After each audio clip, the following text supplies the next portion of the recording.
So today is all about you guys and some of the things that you guys have either sent to me or recommended to me to be putting in my garden and how I'm going to be using those for the seasons to come. So let me show you what those are. Now, both of these have been recommended to me by my good friend John. He runs Bexar Garden down in southern Texas, and that's what I'm going to be talking about today. The first thing that I'm going to be doing is potting up these Crinum bulbs. Now, John sent these to me last week, and they just arrived. I'm really, really excited. The reason why he sent them to me is because I actually saw him post a short of these from his garden, and they are absolutely gorgeous. Now, since these are hardy in zones 8B and warmer, he plants them straight out into his garden. I'm in northern New Jersey, so my climate is completely different.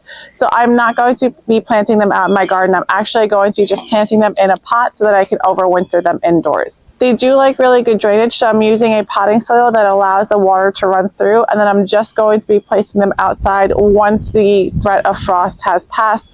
We still have a couple really cold nights here, so I'm just going to be keeping them indoors until the weather gets to be at least 50 degrees or warmer in the night temperatures.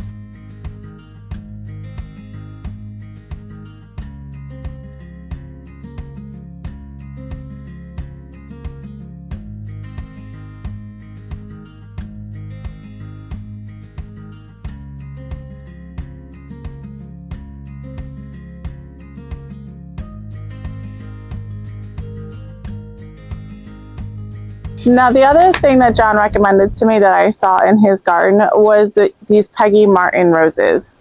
And when he told me the story behind them, I was completely sold on them. So I purchased them from Antique Rose Emporium, and they just arrived yesterday. So I'm going to be unboxing them now. They are not bare root, so they do not need to be hydrated or treated the way any bare root rose is.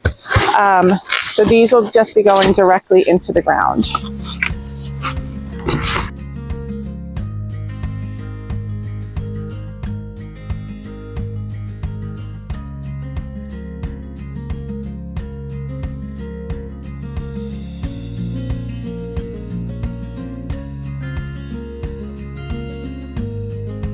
Now, Peggy Martin roses are climbing roses, and they are absolutely stunning. But it was, like I said, the story behind them that really sold me on them.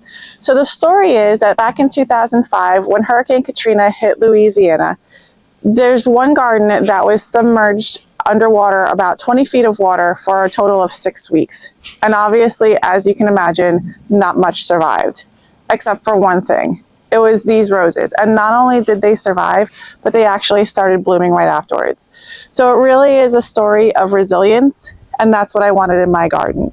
So what I'm going to be doing is I'm going to be planting them down next to some clematis, because I really want the clematis and the roses to weave into each other, because I thought that that would be a really interesting way to portray them. Now, along this fence line, I have these raised garden beds with really, really good soil in them. And within that, I have also added a couple of trellises and have had some clematis start growing up the trellises themselves. Now, what I want to do is also add these climbing roses to integrate with the clematis and hopefully also start growing along the fence line to kind of hide that sight line. And if this is going to look anything like John's roses, this is going to be stunning in a couple of years. So let's go ahead and get to planting. So Peggy Martin was a gardener in Louisiana, and when she came home 3 weeks after Katrina, everything was gone. All 450 of her antique roses were all black sticks and gray ash, except for this one.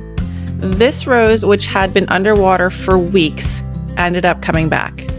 And after the storm, a horticulturist started propagating it and asked Peggy if he could name it after her.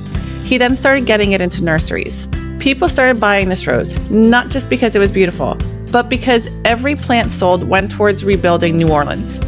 It became a garden rose that symbolized an act of hope. Now they call it a beginner's rose because it's really that tough. But I think what makes most people want to grow it isn't just because of how easy it is, but because of the story that it carries.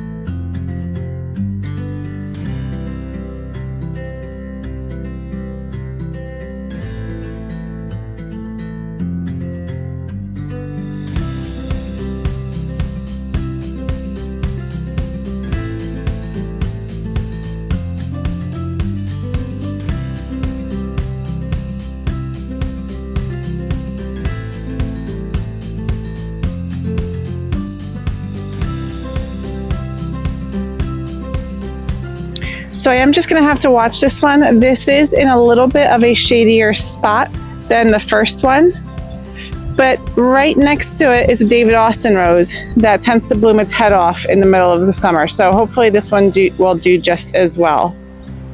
And this is what the run looks like. It's really pretty.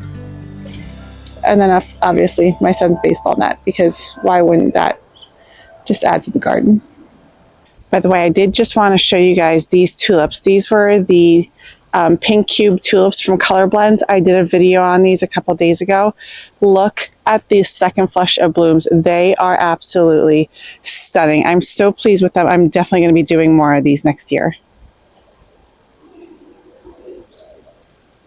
Gorgeous.